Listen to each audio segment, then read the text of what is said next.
Welcome to Talking Tactics, a show about results. I'm Dayana Kibilds, Vice President of Strategy at Ology, author of Mailed It, and international speaker on stage and on screen. Every other week, I share the cleverest ideas from folks in higher ed actually doing the work. Each episode of Talking Tactics breaks down a single tactic that got real results. The best part? The tactic had to be done with limited resources, so everything you hear is something you can try yourself, no matter how small your team or tight your budget. Ready to see what's working? Let's go. Hey friends, welcome to Talking Tactics. I'm your host, Dayana Kibilds, and this is it. After 2 years of consistently being in your earbuds every 2 weeks, it feels really strange to say that out loud. There are so many other amazing Enrollify shows to follow, and I personally recommend the application and mission and missions, in particular, to keep getting clear and actionable tips that boost your enrollment and engagement, like you did here with Talking Tactics. I really wanted to record this episode to say goodbye. And in this episode, what I'm going to share is a little bit about why I started this show in the first place, what I've learned along the way, and then I'm going to share some of my own personal favorite tactics that have come on the show. So let's start with time travel. Let's go back a little bit to May 2023 when the idea of Talking Tactics was born. I really wanted to start this podcast for 3 big reasons. Number one, I would say, is the most selfish of them all. I personally wanted to keep learning. So I currently work in an agency. I work at Ology and I love it. But when I used to work at a campus before coming to the agency side, I used to have a lot more access to tactics, to trying things. My team and I, we had the ability to come up with ideas and try them and test them. And we could see what worked and we could iterate quickly. As a person who now works at an agency, that's a luxury I just didn't have as often anymore. Very few clients want to take the leaps of faith with me, try something, see if it works, and then if it does, great, and if it doesn't, oh well, let's try something else. A lot of our engagements are project-based work, so I just didn't have that sandbox. I didn't have that playground to try new things. So I thought that this podcast could keep me learning. It could keep me current by staying close to the people who are trying new things out there, those of you who are putting their ideas into practice and seeing what's working and seeing what's not. Then from that original, very selfish motivation, what I realized is how powerful it would be if we could share that with each other, right? And I love going to conferences. I love learning things. I love listening to podcasts. But one of my frustrations as a consumer of that content had always been, okay, like I'm leaving this feeling super inspired. This is a great idea, but how do I do this? How do I do this if this is my entry-level position at this institution and I have, no leadership decision-making power? How do I do this if I don't have the budget? How do I do this if I don't have the team? So another thing that I really wanted with this show was to create a space where everything that we talked about is super tactical and super implementable. And in order to do that, the primary restriction of the show was born. So it was one tactic that had to be completed with limited resources. And the motivation behind that is that anyone that listens to the show, anyone that listens to any episode, could, in theory, go and try implement it within their strategy, within their operation. And so I wanted the show to feel doable. I wanted the show to feel digestible. I wanted it to focus on single individual tactics that anyone could try, that had proven results and that were implemented with limited resources. And the third motivation for Talking Tactics was about creating a platform, creating a stage and shining a spotlight on the folks doing the work every day. All of you, right? Oftentimes when we listen to podcast episodes or we go to conferences, the folks that we're seeing on the stage or listening to, they already are seasoned speakers or industry experts, and that's great. Like, we want to learn from them. But there's also the folks who are just every day doing their job, trying new things, seeing these magnificent results, and they don't as often get to talk about those things. So I really wanted, through the guests of my show and the kinds of things that we were talking about, to basically give a platform and a forum for the folks who are just doing the work every day. And one of the most rewarding things through this show has been inviting people to speak at the podcast this was their very first speaking engagement ever, really kind of supporting them through those nerves, and then seeing how easy and successful that episode was, and then seeing them go off to actually present the same topic at conferences. That has been super rewarding. One of, I think, the most shocking things about some of the folks that I've talked to that haven't made it onto the show is they really didn't think they had things to offer or to talk about, or they felt really nervous about doing it, or like they were taking credit for something that wasn't theirs to take credit of. And that's exactly what I wanted this show to be. I wanted this show to be an opportunity to tell folks, no, the stuff that you're doing every day really matters. Like, it's the stuff that's actually making a difference.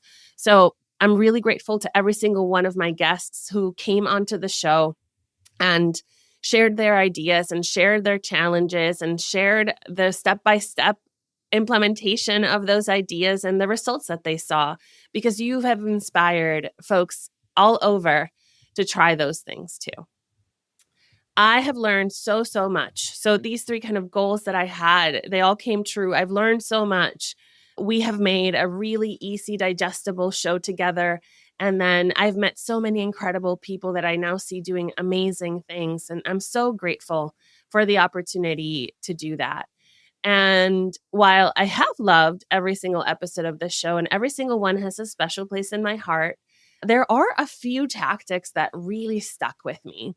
They either blew my mind when I first heard of them, or I find myself referring to them over and over and over, where, if I'm working with a client or I myself would like to see a certain type of result, like I constantly refer back to my own podcast show roster just to see, okay, how can we increase yield? How can we reach these folks? How can we increase engagement?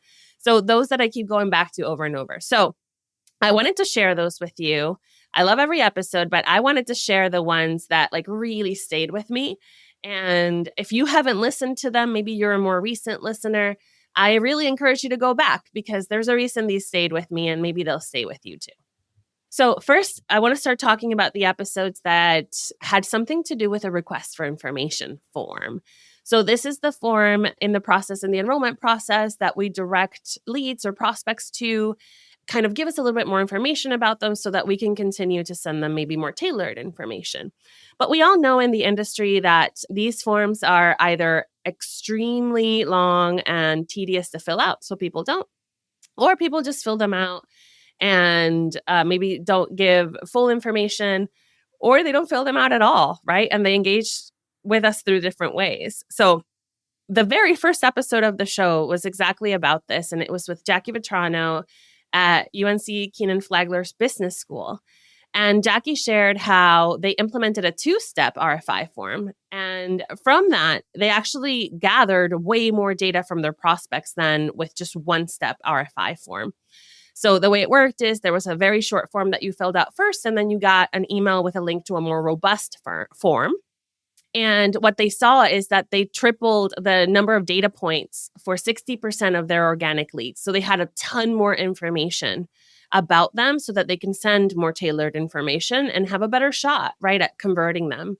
So this was over 7,000 new data points for their 3,000 prospective students. The other thing that Jackie found in that episode is that filling out the second form was actually also an indicator of likelihood to enroll. And so when the team was trying to see who they would devote resources to, like to do outreach or phone calls or individual emails, they knew that if the prospect had filled out the second form, that they were a much more likely student to convert. So I love that episode, and I love how clever that is. The other episode about RFI forms that I just can't get over is episode 24 with Lydia Fine at the University of Iowa Tippie School of Business, or Tippie College of Business, excuse me. So what Lydia did is they completely revamped their RFI forms into a fun multi-page experience embedded right on their graduate program websites. And the way that they got students to initiate this multi-page experience is that the first question was just fun. It wasn't anything about the student. It wasn't name, email, or anything like that, or program of interest.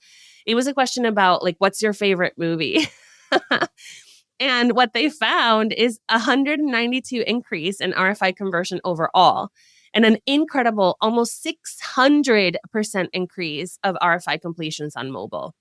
So, people, we can't help it. We can't help answering a quiz or a question about ourselves. And I really recommend that episode for you if you yourself are struggling with RFI completions or gathering leads from your website. These two are just incredible episodes to make that better. Now, from forms, let's go to forums. Two of my most favorite episodes on the show have been about Reddit. I still think Reddit is severely underutilized in higher ed. More folks are getting the memo. But what I love about these two episodes is that they were organic, right? So, of course, you can pay for advertising on Reddit and definitely do that. And you can use Reddit for social listening and definitely do that.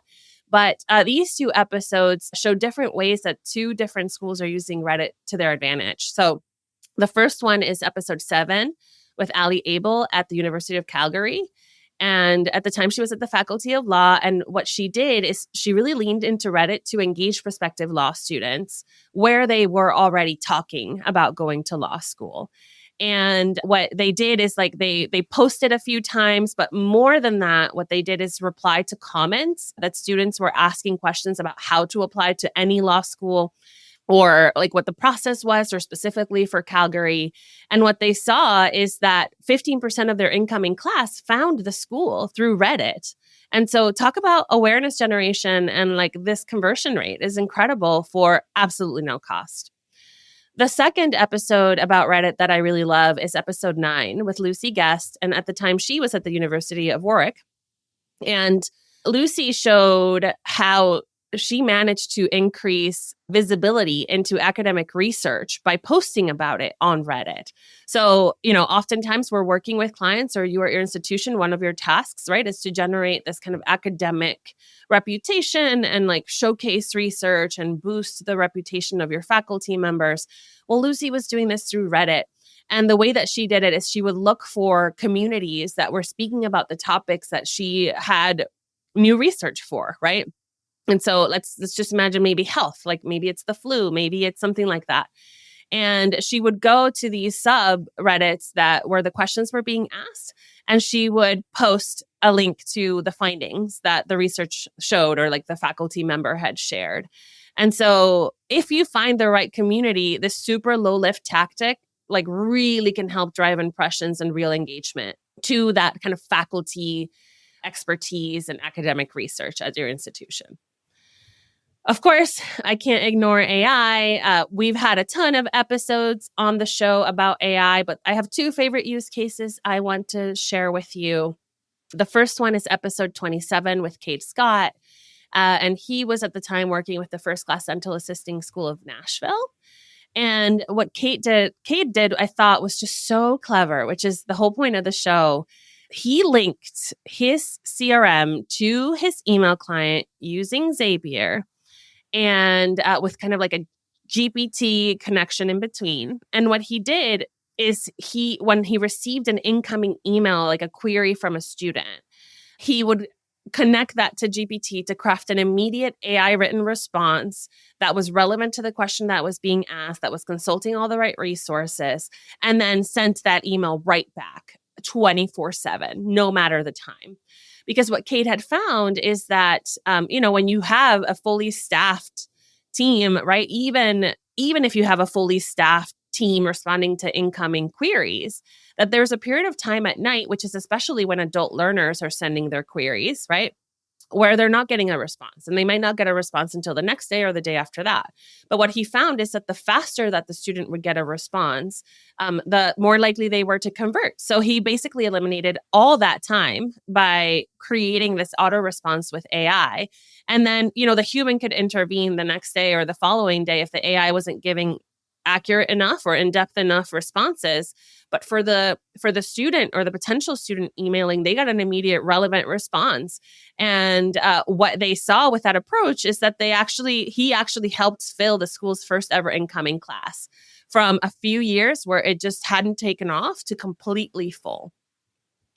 My second favorite AI episode was episode 16 with Andrew Castle at Middlebury College when he was there. And oh man, I just love this one. So what he did is he wanted to increase engagement on Pinterest and LinkedIn.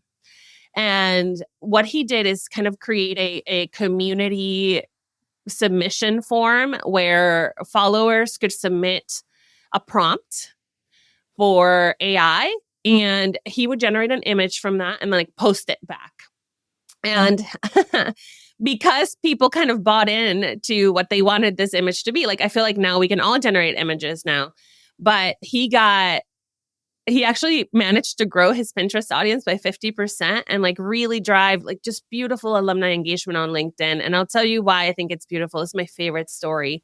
One of the prompts that was submitted was a memory. It was a memory of an alum studying in a particular place on campus. And I fell in love with this idea instantly. And it's something that I actually do myself now, where it's really impossible to recreate a memory, right? But when you're doing discovery conversations with new clients, or let's say that you're asking students or alumni like what their favorite moment was, and you want to create a picture of that, you want to save that moment in a visual way, like AI can help us do that. So I just love, that he collected these prompts and then he posted the images back, and the images created so much engagement because folks were remembering and reminiscing about the times they had on campus in a way like they didn't have pictures for, right? So I just love that. The next few tactics I want to share are about events and events done right. So one of my top favorites, I recommend this to so many clients, especially those working with adult learners, is episode 21 with John McGreal at the Waukesha County Technical College. So John and his team created an event called Admission Accomplished. And basically this is an all-in-one admitted student event. Students could show up at any stage in their enrollment process and they would leave enrolled. So if they hadn't applied, they could apply, they could submit their transcripts, they could get them evaluated, they could get admitted, they could get their transfer credits, they would leave with courses enrolled. And so you can imagine, of course, the internal lift that something like this would take, but you can also imagine the incredible conversion potential, especially for more complicated admission processes like a transfer process, right? Like imagine you show up with your transcripts and like you get a decision right away.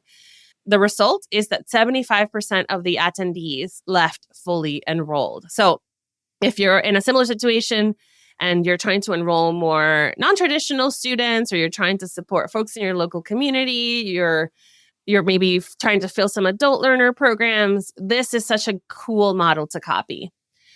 The second event episode I really love is episode 6 with Carrie Chambers when she was at Butler University. And what Carrie did is she brought a ton of fun to virtual webinars. Like we all hate a webinar. Like we hate to love them, right? Like we all have to do it now. Well, that's debatable. We can chat about that later. But if you have to do a webinar, how can you make it fun? And she had this great idea that she would just every 5 minutes, every 10 minutes of the webinar, do a price draw, basically. So anyone who's currently there, currently actively listening and engaging is in this draw and would get some fun swag mailed to them, right? And so what happened is people are listening, people are engaged, people are not leaving, people are not signing up and then waiting for the recording. They are there. And what she saw at the time is that they ended up with 4 times more applications from those webinars than other webinars without the price draw. So yeah, that's awesome. We all should do that. People love their swag. Now, of course, I can't not talk about email. I love email. Email tactics have been really awesome on the show as well. I love every email tactic that's been on the show. But there's 2 in particular that I keep coming back to and I keep recommending as well. So the first one I want to talk about is episode 41 with Laura Rudolph at Square One Consulting. And what Laura did is that when she was working at a university, they really wanted to understand kind of during the holiday season what the likelihood of conversion was of like their yield was kind of early on, right? And she had this just absolutely brilliant idea that came to her as she was feeding her baby in the middle of the night, can relate, to create a holiday gift guide for parents to send during the December season, so that if parents purchased something, right, especially something branded from the school, that they would be much more likely to, like, their student would be much more likely to convert, right, to accept or deposit. And so I just think it's so brilliant because, first of all, it's useful in general, right? Like, here's a gift guide for your teenager. But yeah, like, you're not gonna buy a branded sweatshirt if your kid's not gonna go there, right? So what she saw, it was an incredible yield predictor. She nailed it. And what they saw is that 70% of the parents who clicked on this were ultimately, like, their student ended up enrolling. That's incredible. And like, so think about where you can focus those kind of real nurturing efforts, or the inverse of that, where you might need to do some more convincing of the parents who didn't engage with this at all. The second email tactic I want to talk about is in episode 37 with Alexandra Nozzolillo at Harvard College. And oh my gosh, this one just blew my mind. Like, her tactic was about emails to current students. So these are current students at your campus. And the reason it blew my mind is because she consistently hits 80 to 90% open rates every week with her weekly newsletter. 90% open rate on emails to current students is magic, right? And so basically what she did is she just created this entire workflow of how people can submit what goes in the newsletter. The formatting of the newsletter is super easy to read. The content is only relevant to that week. She has some really nifty tricks of like changing the banner every so often to like intrigue students about what might be different. But what she has created, which is, I think, the most powerful thing you can do with email, is trust. Like, the students trust that what's going to be in this email, in this one weekly newsletter, is relevant to them, and it's immediate. It's happening that week. So I really recommend that you listen to that episode if you also want 90% open rates with your current students. And finally, the last two tactics I want to share are the ones that really made me smile. So episode 38 with Katie Allgood and Brooke Preston at Ohio University is all about how they let donors name squirrels during Giving Day. And the result of that is that nearly $500,000 more were raised. So I love how people like really engage with the memories of campus critters. And like, yeah, you remember when you were there, the squirrels were everywhere. And of course you want to name them. They were your buddies. Like, you coexisted with them for 4 years or more. So they saw over 750 more donors and like record-breaking engagement that continued into year 2 simply by, when somebody made a gift, if they gave a certain amount, they could name a squirrel, and then they got this squirrel certificate with the name on it.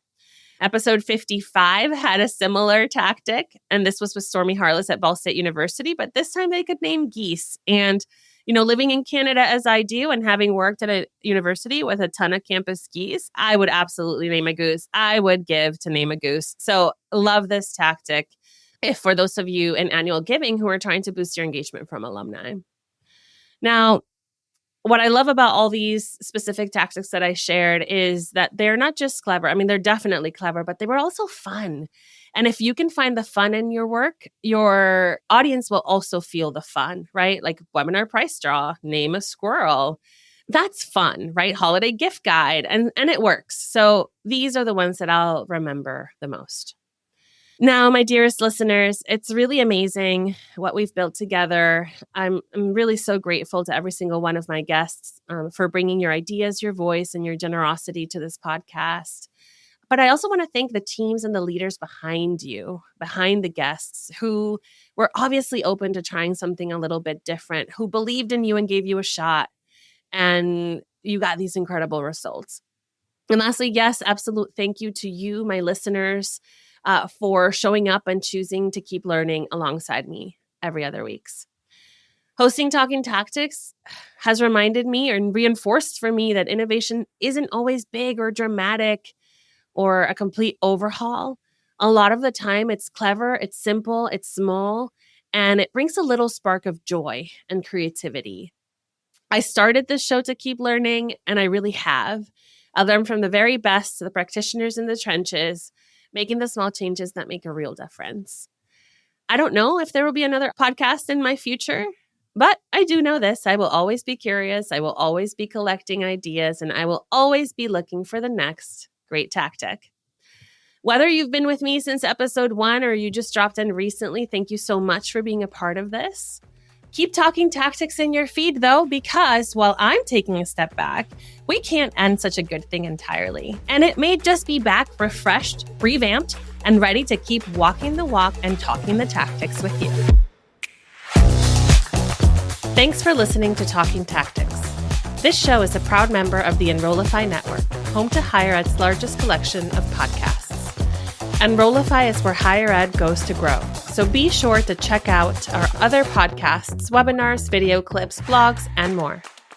Visit enrollify.org and subscribe for all the latest details and content drops directly to your inbox. Enrollify is brought to you by Element 451, the digital workforce platform for higher ed. Learn more at element451.com.